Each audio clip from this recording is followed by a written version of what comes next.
বন্ধুরা, আমি আজকে অফিস থেকে আসার পথে দেখলাম ধনপুর সিপাহীজলা ত্রিপুরার অন্তর্গত ধনপুর প্রাথমিক স্বাস্থ্যকেন্দ্রের কাছাকাছি একটি গাছের উপরে একটি নেশাগ্রস্ত যুবক গাছের উপরে উঠে সুইসাইড করার জন্য গাছের উপরে উঠেছে এবং দমকল বাহিনী মানে ফায়ার সার্ভিস বাহিনী এসছে একে উদ্ধার করতে। তো ভিডিওটা ও গাছ থেকে জাম্প দেওয়ার জন্য প্রস্তুতি নিচ্ছে।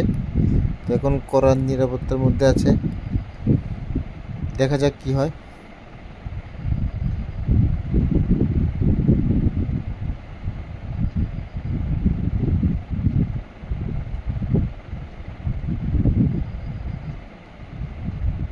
আরে সাবাস, ও তো পুরা স্পাইডারম্যান।